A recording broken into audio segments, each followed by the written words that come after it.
मित्रांनो, हरभरा पिकामध्ये आपण नकळत 5 अशा चुका करत असतो, ज्याच्यामुळे थेट आपलं उत्पादन 40 ते 50% पर्यंत कमी झालेलं आपल्याला पाहायला मिळू शकते.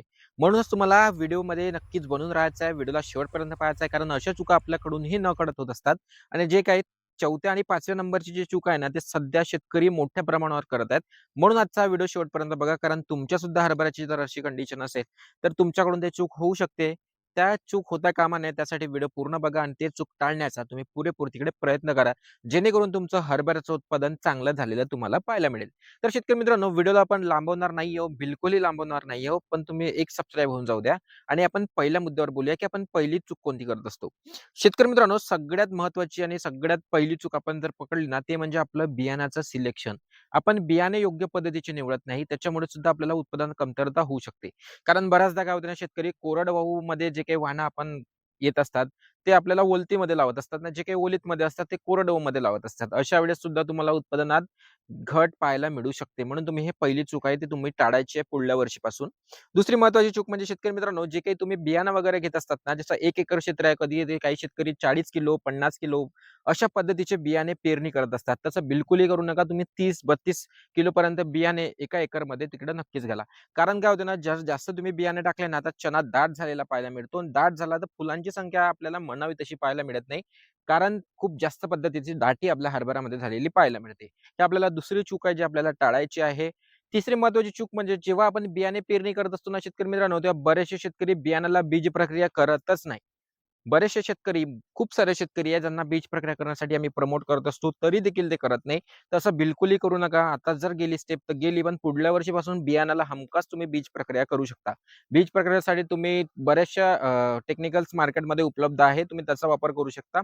ज्यामध्ये तुम्ही ट्रायकोडर्मा घेऊ शकता स्वस्त पद्धतीच्या किंवा एव्हरगोल्ड घेऊ शकता किंवा टार्गेटचा सुद्धा वापर तुम्ही नक्कीच करू शकता. चौथी महत्त्वाची चूक जी शेतकरी सध्या करत आहे, कारण आता हे जे कंडिशन आहे ना, तुम्ही पाहत असाल हरभऱ्याची, ही कंडिशन आहे. चांगलं आता फुलं वगैरे आपल्या हरभऱ्याला लागणार आहेत. तर या कंडिशनमध्ये बरेचसे शेतकरी पाणी व्यवस्थापन करत असतात. तर त्यामध्ये हरभऱ्याला जास्त पाणी बिलकुलही आवडत नाही. हरभऱ्याला जास्त पाणी देणं शक्यतो शेतकऱ्यांनी टाळायचं आहे. म्हणून तुम्ही एक गोष्ट नक्कीच लक्षात ठेवा, की हरभऱ्याला वेळेतच पाणी द्या आणि पाणी व्यवस्थापन करत असाल ना, त्यासाठी एक मी सेपरेट व्हिडिओ केला आहे, तो पाहू शकता किंवा हरभऱ्याला पाणी व्यवस्थापन तुम्ही पाट पाणी पद्धतीनं देऊ नका. कारण हरभऱ्याला पाट पाणी पद्धतीनं आपण जेव्हा पाणी व्यवस्थापन करतो ना, तेव्हा हरभऱ्यामध्ये गरजेपेक्षा जास्त पाणी चाललं जाते आणि त्याच्यामुळे हरभऱ्याला रूट मध्ये जे काही समस्या येत असतात ना, त्याच्यामुळे विल्टिंग किंवा मर आपल्या हरभऱ्याची मोठ्या प्रमाणात होत असते. म्हणून तुम्ही हरभऱ्याला पाट पाणी देणं टाळा. स्प्रिंकलर याच पद्धतीनं पाणी द्या आणि ते स्प्रिंकलर तुम्ही एका लाईनमध्ये 3-3.5 तास किंवा हार्डली 4 तासापर्यंत ठेवा.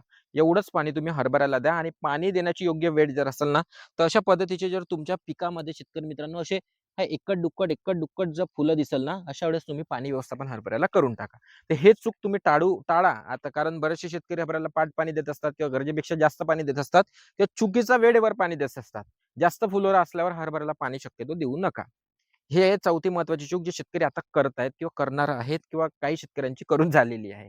तर 5वी एक महत्त्वाची चूक असते शेतकरी मित्रांनो, जे आपण हरभरा उत्पादक शेतकरी करत असतात, ते म्हणजे फुलांचं संगोपन व्यवस्थितरित्या करत नाही किंवा फ्लॉवर ड्रॉपिंग जे काही फुलांची संख्या जे काही कमी होत असते ना, त्याच्याकडे विशेषत्वाने लक्ष देत नाही. त्यासाठी ते फवाराचं व्यवस्थापन व्यवस्थितरित्या करत नाही.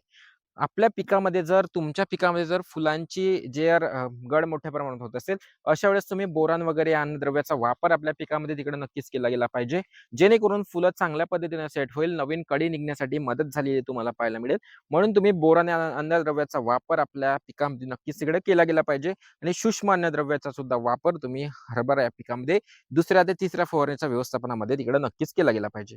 या छोट्या-छोट्या चुका शेतकरी मित्रांनो, जे आपल्याकडून नकळत होत असतात. कारण कंडिशन्स असे असतात, की काही व्हेरायटी आपल्याकडे उपलब्ध नाही आहे. कधी आपण बीज प्रक्रिया आपण तैरमचीच करून घेतो किंवा कधी करतच नाही.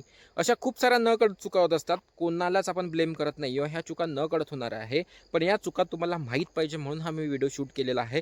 तर हा व्हिडिओ तर हरभरा उत्पादक शेतकऱ्यांना लवकरात लवकर शेअर करून टाका शेतकरी मित्रांनो आणि अशाच इन्फॉर्मेटिव्ह आणि टिप्सफुल व्हिडिओजसाठी मला फॉलो करून घ्या. असेच आमच्याशी जोडून राहा. धन्यवाद.